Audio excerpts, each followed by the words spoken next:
Hey, what's up? Andrew Kramer here, and welcome to another very exciting tutorial. Today, we're going to be taking a look at creating a massive ball of destruction.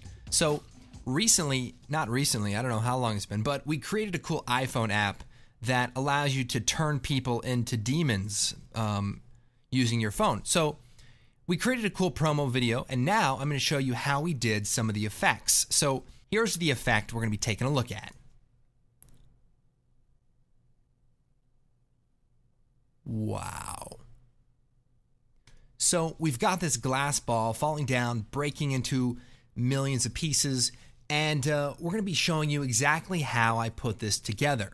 Now, we're going to be doing something a little different in terms of the tutorial. Usually, I try to create a tutorial that everyone can follow along with, but today, I'm going to try to focus on the actual workflow used to create this. So we're going to be using 3D Max, and we're going to jump into After Effects, and it's going to be a lot of fun. It's actually going to be a really great tutorial. So definitely really great. Really not that good. The best way to think about it is that in a perfect world, how would I do something? Or, if there weren't any limitations, like if I could fly, how would I get to work? Would I drive? Would I take the bus? Hell, if I could fly, would I even go to work? I'd probably go save people, or fight crime. Probably just steal things. All right, let's go and get started. So we're going to be using 3ds Max, and it's going to be a lot of fun. Now, we are going to be using an additional plugin for 3D Max, one called Rayfire, and if you do a search, you'll see some information about it. Really cool plugin for doing some dynamics and simulation. So I'm going to show you exactly how to use it, and we'll go from there. So first things we're going to do is create a box. And there we go. Perfect. Now we're going to come over here, take a sphere, and just put one right in the middle here. Maybe that big. That looks good. We'll give it about 64 segments. And then I'm going to right-click and choose Move and just drag it up here. So we're pretty much halfway there. I mean, if we look at the final video, it's pretty close to being done. All right, so the next thing I want to do is create my simulation. So what I'm going to do is come over to the Create. We're going to go down to Rayfire. And I'm going to open that up and open the Rayfire floater. Now, I'm using version 1.56, so it may be slightly different, but most of the stuff is pretty similar. All right, so this is the Rayfire plugin, and it's really cool, really easy to use. We're going to go over to the objects, and I want to add our sphere into our dynamic impact object, because that's the thing we're actually going to break. Now, for our floor, I'm going to go ahead, take our floor, and add it into our static object. So we'll click Add. Now, one thing I want to do here is I want to set the material of the static object to be something like steel, something really hard. And then for our sphere, I'm going to change the material to something like glass. And that'll make sure the simulation is more accurate and just helps us out overall. First thing, let's take our box and come over to the Modify, and let's just make it a little bit larger so we have a little more space to work with. All right, cool. Now, to run our simulation, we just come over here to Physics. And before we run our simulation, I'm going to go down here to the bottom, and I want to turn on interactive demolition. So if we turn on demolish geometry, it's actually going to automatically break it based on it falling and hitting the ground. So if we come over here to the fragmentation, we can set this to, uniform is probably fine. We're going to set it to maybe 150 pieces. So then if we come to physics, we can click on this record bake and basically see what the animation looks like.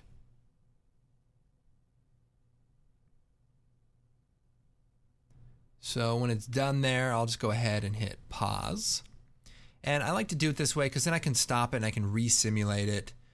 So we'll just move this out of the way for now. All right, so we have our simulation. So I'll hit Alt-W, we'll zoom in here. We can scrub the time, and we see the ball, it's complete, and then as it hits the ground, we can actually see the ghost version of the ball. So it automatically hides itself so that when it hits, we can see the broken pieces. So that's a really cool feature. Now, if you're like me, you'll probably want to render this out, add some global illumination, and then upload it on YouTube so people can see your first simulation. And then when you're done, we'll come back and we'll finish up. All right, so we have our simulation here. And looks pretty great. Now, I was just thinking a second ago, what if everything we dropped just shattered into pieces? You know, you're just walking along, you drop your keys, and I think people would be a lot more careful, for sure. Anyhow, what we want to do is add a bunch of microparticles flying around everywhere. So what we need to do is create a particle system. We'll hit 6, and it's going to bring up our particle view. We'll right-click, choose New Particle System, Standard Flow. So pretty standard.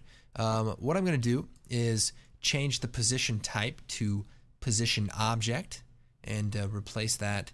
And basically, we want the particles to emit from our pieces of glass. So we'll come over here, click By List, and we're going to select all of the fragments. So we'll click the first one, drag down, hold down Shift, select the last one, and click Select.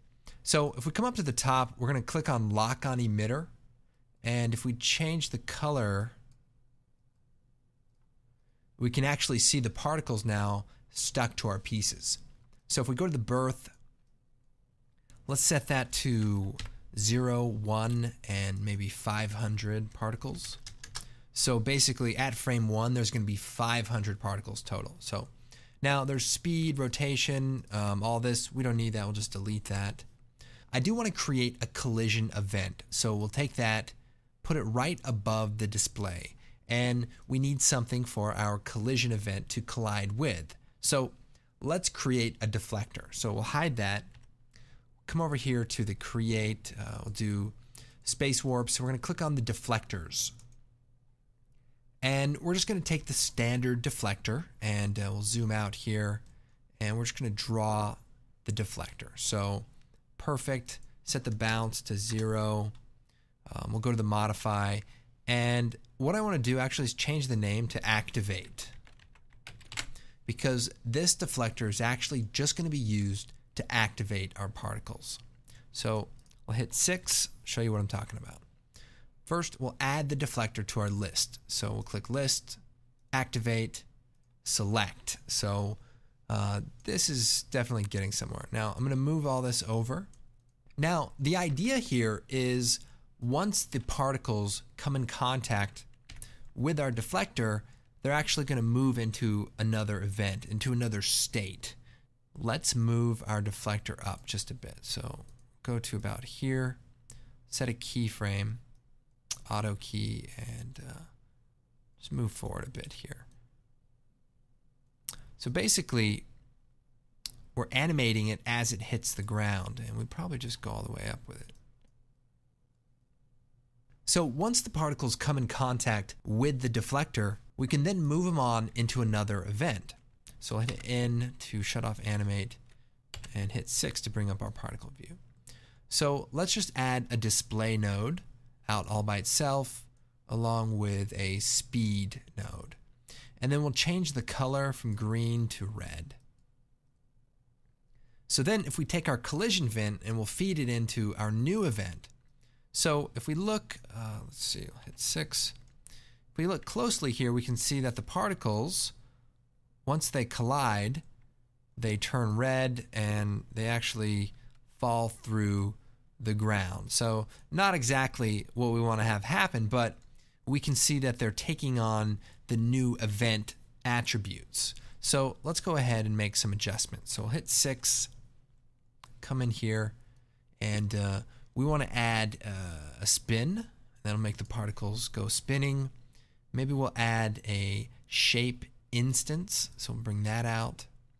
Now we also want the particles to bounce on the surface. So what we want to do is add another collision event, but anytime you have a collision, you also need to have like a gravity. So we'll take a force and we'll drag that out. So we don't have to think of all of these up front, but these are a few that I know we're going to need. So We'll go close this. We'll hit 6. Let's add another deflector. So we'll come in here, click deflector, and we'll just make maybe a really big one.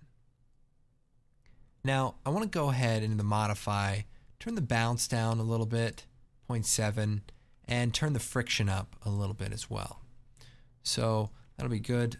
Hit 6.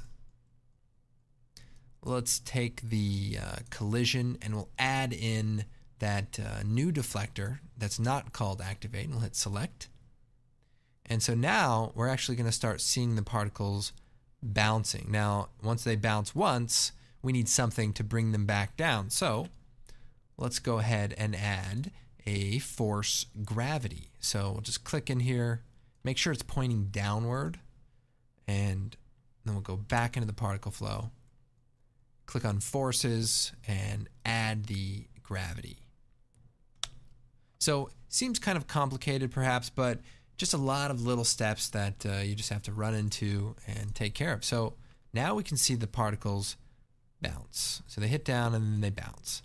But we want them to be a little bit more exciting than that. So let's play around with the speed node. So right now the direction is along the arrow, which basically they're not going anywhere. So let's inherit the previous movement. So now if we move this out of the way, we can see as the particles hit down, they go flying everywhere because that's the motion of the pieces of glass. So that's kind of cool to start us out.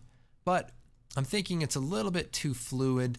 So let's go into the speed. Let's add some variation. Let me see if I can adjust this so we can see it all at once. So we'll look at this event. That red is a little bit rough. So let's just set that to white. And maybe we'll just shut the display off in the first event and only display it once they are activated. So it's a little too fluid. So we'll go into the speed and let's turn up the variation of these. So maybe like 100. Maybe we turn the speed down a little bit. So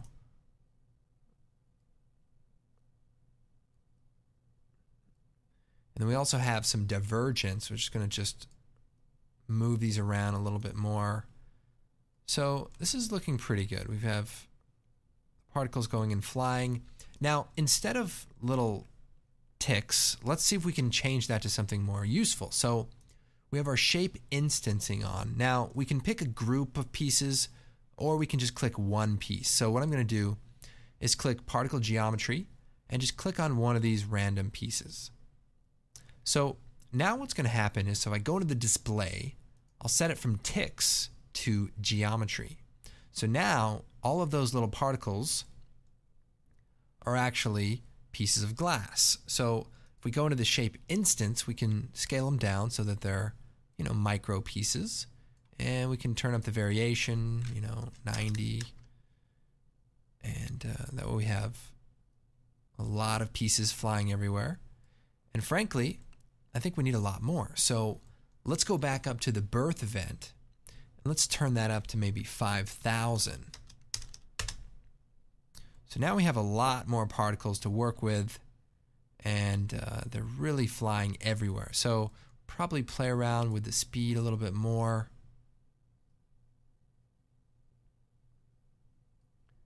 A little more variation. We can go into the collision event, and let's just make it so that it bounces, collides, say, 4 times.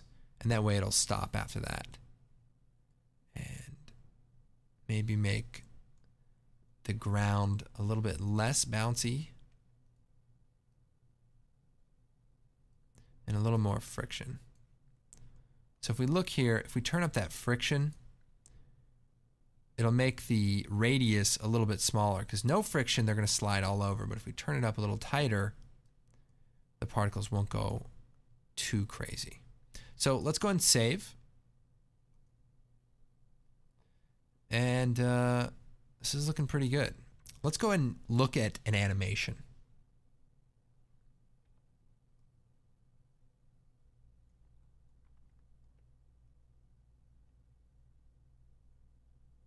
Let's go and set up the render settings. So this is the fun part. We're going to go in here. We're actually going to be using V-Ray and just set that up in the renderer. It is a third-party renderer, but It's really powerful. They've been using it on a lot of movies lately, and it works with Cinema 4D and Maya and a bunch of other ones. So hopefully the settings will be pretty similar. So first of all, let's set this to HD output. Maybe for now we'll do half HD, 960 by 540. And I'm going to come over here into the settings, and we want to go into the environment, and we want to set up the reflection map. So in order to do this, we need to set up a environment material. So if we hit M, it's going to bring up our material editor, and we'll click on one of the slots. We'll add a material, and we're going to come down here to V-Ray HDRI. And then we're going to click in the bitmap here. We're going to browse. And I have this warehouse HDR. Now, it's not an exact match to the room, but it's just going to add some nice reflections, and we'll hit OK. And we're going to set this to spherical, and we'll turn up the gamma a little bit. So you can kind of see what that is, kind of a cool looking room. So we'll close that, close this, and we're going to take this and drop it into the reflection channel. So we'll hit OK. Then we can close that.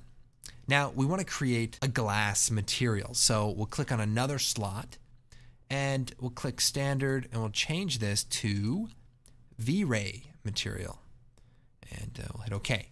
So the V-Ray material is going to have slightly different settings than the standard materials, but pretty similar types of things. We'll call this glass. And to set up a glass, I'll show the background here. We're just going to turn up the reflectivity a little bit. And we might actually even add a fall off. So we'll hit OK. And you can kind of see what that does. We just add a little bit of, Fresnel kind of fall off. So that's good. We'll go up. And we're also going to turn on the refraction. So if we crank this up, you can get a much more glass looking material. So now let's go ahead and apply this to our object. So we'll select all of the stuff here, drop our glass piece, assign to selection, and there we go. Now I also want to set up my background. So we come over here to my original project file. I have a ground image, so we can see where the ball is going to hit the ground and shatter. So we'll take this and we can just drag it right into the environment, and we can set it as a background and an environment map. So in this case, we'll just hit OK, and now we can really start seeing what the shot's going to look like. Now I can also click in here, let's see, show safe frame, and that will basically give us the guides to keep us within that HD. So it's kind of helpful.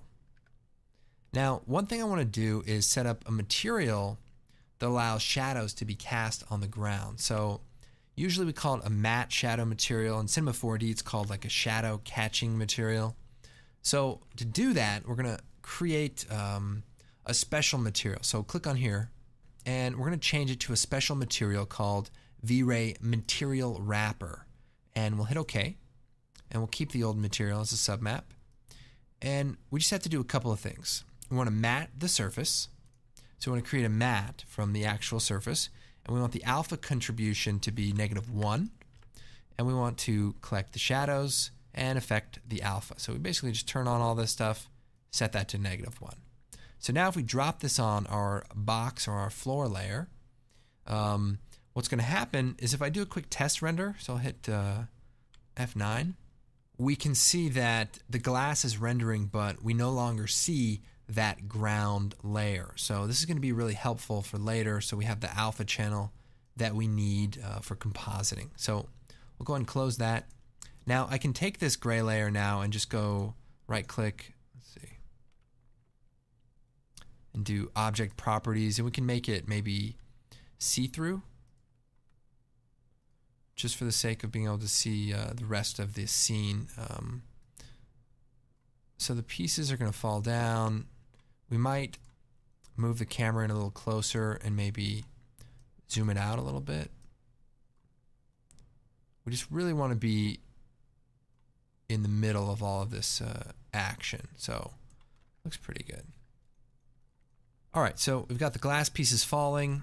Probably need a little bit of lighting. So let's go click on the lights. We'll go to V-Ray lights and I'll click on this one here. And in the top view, we're just going to add an overhead light. So this is what it looks like, maybe about that size. And then in the top view, we'll just drag it up a little taller. So now we need to go ahead and start playing around with the way that this looks. So we can come in here and see exactly how this is going to look. So we'll hit F9. Let's go ahead and size it down a bit. It seems really big when you're working at such a small resolution. So we'll do 640. All right. So F9. All right, so this is going to give us a few things to think about. First, the color of the glass, the reflectivity, and some of the material settings that we've chosen to start with. So another thing we can do is we can go to the simulation and shut off all the extra pieces and basically just focus on this main set of particles. And this maybe will help things render a little faster. We can also shut off the cast shadows while we work just to kind of get things going. So first thing, we need to go into the materials, and I might even change the color of the light to match the room a little bit. So I might just click a warm color here, turn it up. But remember, we're going to separate this path, so we can also do color correction and a lot of other things later on that are going to really help, define what this shot looks like. So another thing, I may turn up the gamma for this reflection map. And it may help brighten up the reflection as well.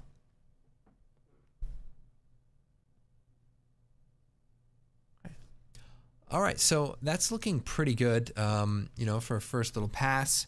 Let's hit 6 and turn on those microparticles again. And let's take a look as it first impacts. This is looking good, but remember, we want this shot to be super slow motion. So in order to do that, we need to render out a really high number of frames. So we need to overcrank our render. So in order to do that, we want to come over here to the time controls, and we're going to go to custom, and we're going to type in a crazy amount, like say 480 frames per second, and go higher to make it even slower. And we'll hit OK. So now our active time range is actually going to change to a lot higher of a value.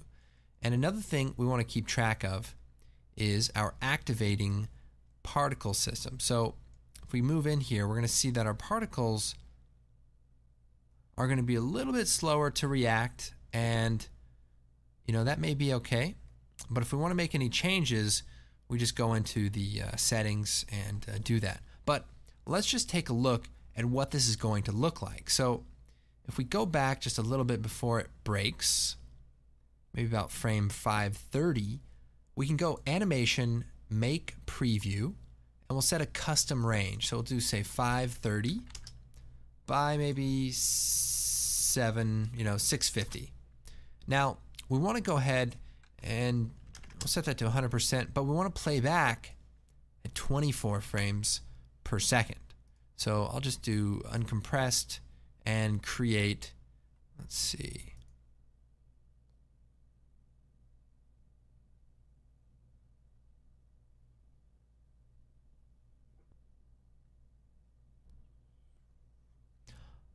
All right, so this is the basic simulation here, and it's kind of giving us an idea of what's going on.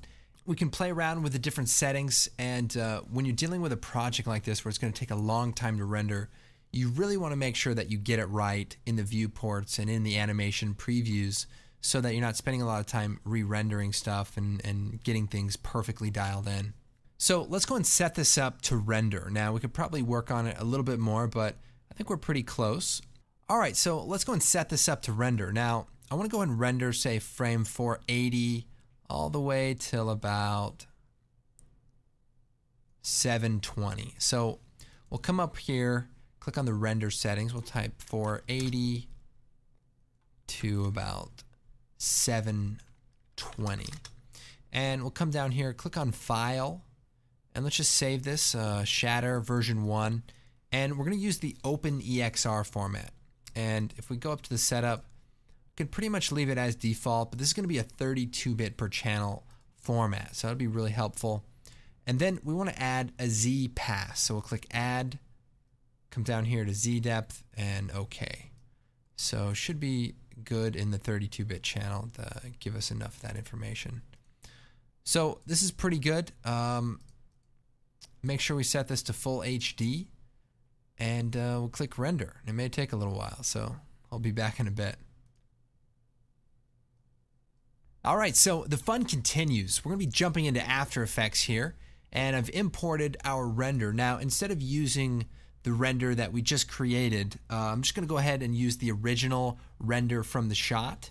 And you know what you're going to do is you're going to import the sequence. So just grab one of the images, set it to EXR sequence, and that'll bring it in as a movie file. And what we're going to do is we're going to right click and choose Interpret Footage Main, and we're going to set the color management to Preserve RGB. And this just helps bring the color space into range for a standard sort of After Effects workflow. And we're also going to set it to Straight Unmatted.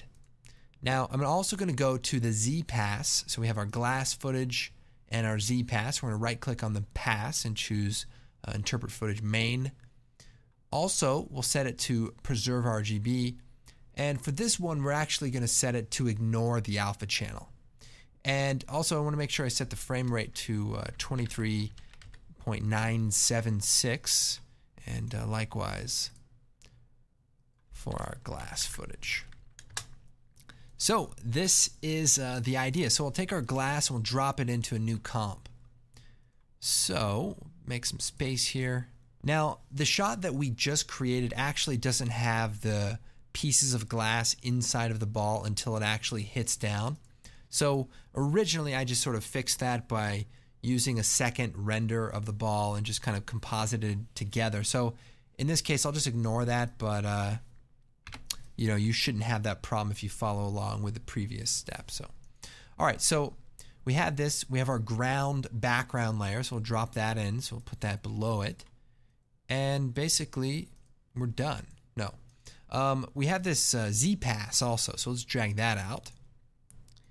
And that looks pretty good. Now if it's out of range, so if it doesn't quite look right, go over into 32 bits per channel. So hold down Alt, click until you get to 32 bits per channel, and then take the exposure effect and just adjust it until you get the right exposure to where it kind of looks like this, and there's some various depth to the layer. So perfect. Now we can start doing some stuff. We can do some stuff out of order, but ultimately we have to do it all. So let's just get started. I'm going to create an adjustment layer, and this is going to be our depth of field. So we'll hit return, type in DOF, and I like to use a plugin called Depth of Field. So really cool. It is again a third-party plugin. I know that in CS 5.5 you can use the lens blur or the camera lens blur or something like that, and it works very similarly, but this is a really popular one, so check that out. I'm not going to embarrass myself by trying to say it. I don't need to say that kind of stuff to embarrass myself. I can do it all by myself. So I'm going to set the depth layer to the V-Ray Z depth pass. And the way the plugin works is you can turn up the depth of field amount, so we can set it to like 100. And so everything goes out of focus, and then we can select the point we want to be in focus. So if we look here and maybe move this point around, we can actually sort of rack focus to the pieces that are up front, and we can also animate this by animating the focal point. So this is actually how it was done in the original example. So we would rack focus on a piece that comes to the camera, and then it turns into the lens. So kind of a cool little trick there, and also just makes the background seem more mysterious because you can't quite see what's going on. So that is the depth of field. Now it's really slow, so we're going to shut it off for now, but I'm glad it's set up. And another thing we may set up here early on is just some quick color correction. So create another adjustment layer, we'll hit return, hit CC, and we'll choose effect, color correction. I like to add a tint and curves adjustment. So pretty standard. We'll just bring some of the saturation in this. I mean, it's a pretty dark shot anyway, so we can add a little contrast. Probably don't want to have a lot of red in this because it's supposed to be nighttime, so just play with it a little bit. Maybe brighten the shot up a little bit in the neutral. Now I want to create a really big shockwave, so like a displacement map for a shockwave. So the way we can do that, so make sure we save, is we can create a new solid, and we'll make it white, and I also want to make it square. So we'll make it 1920 by 1920, and then we'll take the ellipse tool and we'll click in the middle, and we're just going to create a sphere like that, or a circle. What I'm going to do is hit M, click on the stopwatch for the mask path, and we'll solo just this layer. And we'll hit MM, and maybe we'll actually set a keyframe for the mask expansion. We'll set the expansion down to a really, really low amount. And then we'll move forward just a couple seconds, and we'll crank up the expansion. There we go. And then we'll duplicate the mask. So we'll hit edit, duplicate. So now we have two of those. And we'll set the second one to subtract. Now we're going to have to do something here. So let's zoom in. Let's offset the second one just a little bit, and that way it creates a bit of a ring. And then at the very end, let's just make sure that we wipe it out entirely. And we can, of course, we can feather this a bit.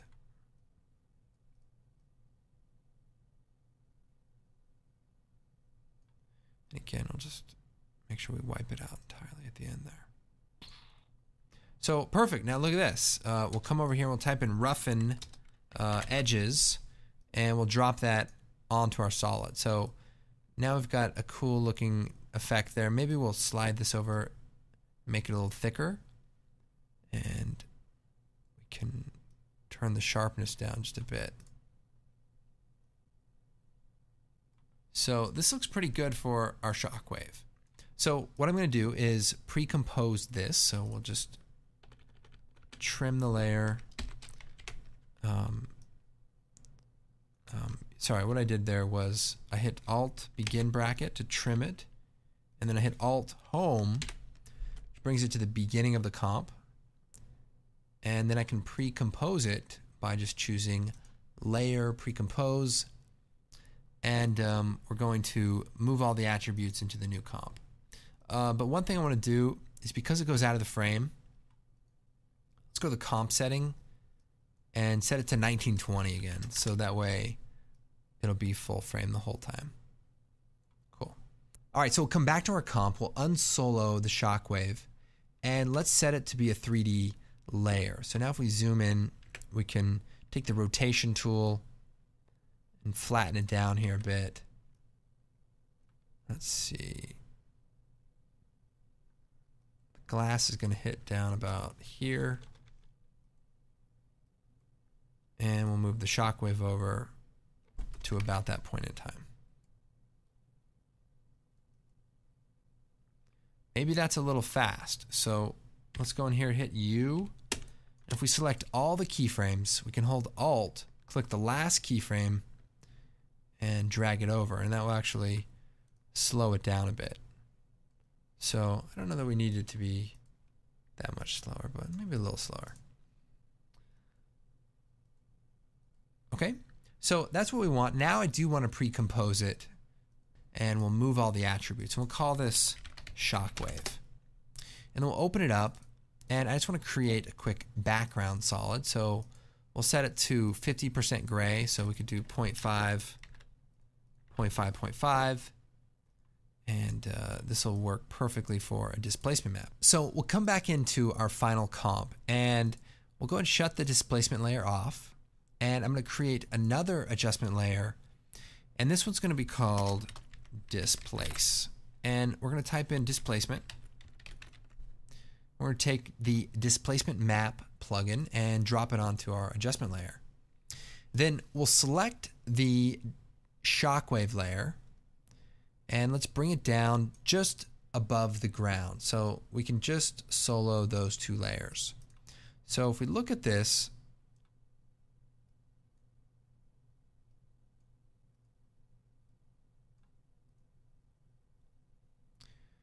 see right there, we can start to see this shockwave kind of take over that ground. I think the idea is just to kind of be able to see it break across. So as it hits down,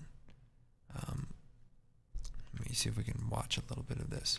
One thing I like to do is set the preview to like skip 4 frames and then set the frame rate really high. So it won't really be choppy anymore. It'll just play back at a faster frame rate.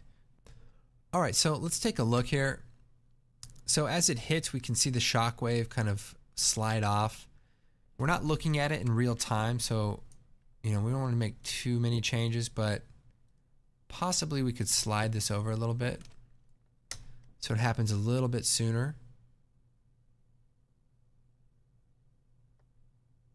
There we go. Maybe even sooner than that.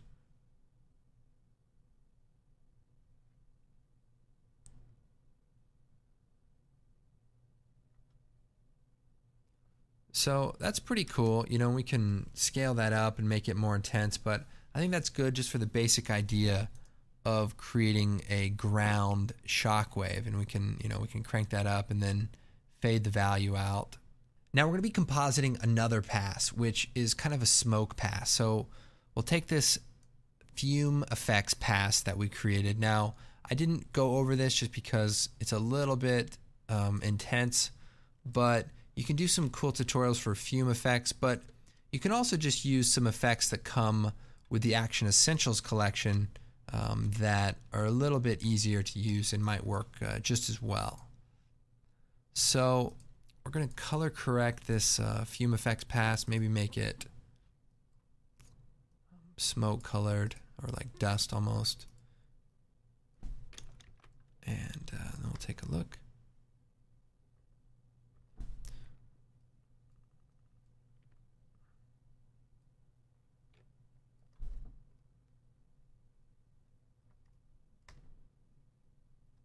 All right, so this may be a little closer to the real-time speed.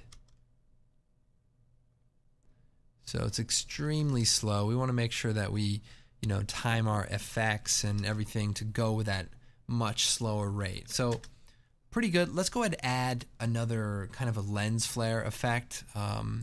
There's a couple of ways that I actually did this initially. We can take a new solid, and we could just call this lens flare, and we'll just type in optical flares, and we'll put that on our solid here. Now optical flares is our plugin for creating lens flares and things. So let's go into the options here. Now there's a couple of different ideas. So there's some really cool light presets that come with the plugin. We can do a really cool looking lens flare, or we can actually do something more simple. So if we come over here, I don't have a lot of room actually, but we go to the objects, we can add something like a lens orb, and so that kind of creates some specs on the lens. And if we go to the global parameters, we can even add a texture. So I don't know if any of you guys have noticed, but I think this texture, or one of these, is actually in the new Battlefield game. So while I was doing some research, flying helicopters and stuff, I happened to come across that and notice, and hey, it's pretty cool actually. So I still had to pay for the game, but what are you gonna do? All right, so we'll hit OK, And we'll go ahead and we'll keyframe this on to kind of light up our scene. So we'll set the transfer mode to add, and we'll move this down here. And basically I just want to turn the brightness up and down. So we want it to kind of come on exactly when this explodes, and then really fade off, you know, nicely. And another thing, I probably want to add a little contrast to this, I think, and then maybe give it a slightly more gold tone.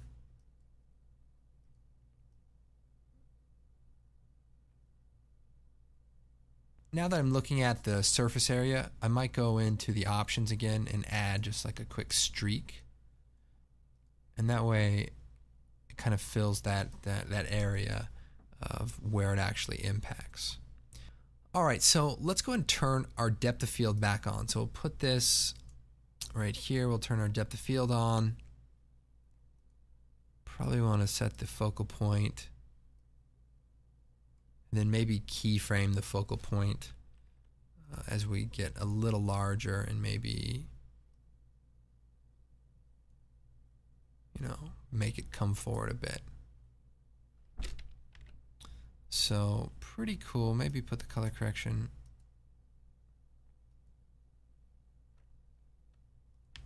above the flare.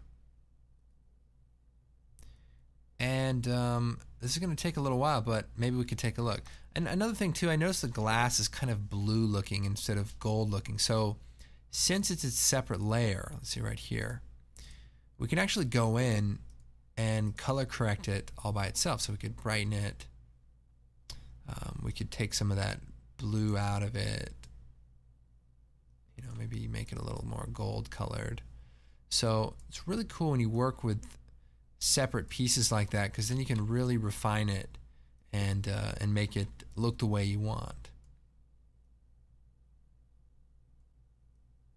Or you can mess it up and make it look a lot worse than it was a second ago. But either way, I think just being able to have that option is just really, really meaningful. Not really. All right, a little more contrast. Cool. So let's just take a quick look and see where we're at. Looks pretty cool. I probably wouldn't, you know, use that lens flare so bright. I think it's actually really cool seeing the pieces kind of break up. So we might, you know, turn that down just a little bit. Either way, I think the idea is cool, and here's kind of the final shot.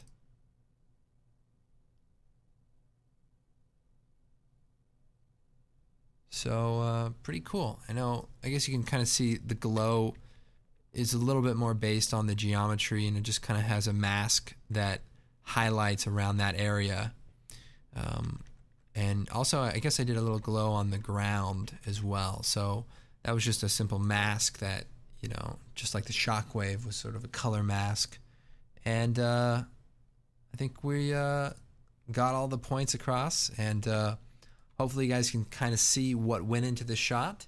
And again, I know I got into a lot of programs and software and things that I know not everyone has, but I just want to be able to show you guys my workflow and just start giving you guys some ideas for how you can put all these different parts together. And maybe you know a cool plugin or software or something that you use to get your stuff done. So please come check out the forum, you know, share some thoughts, some ideas, and of course the blog, got a lot of great things there. Anyway, my name is Andrew Kramer. We will see you next time.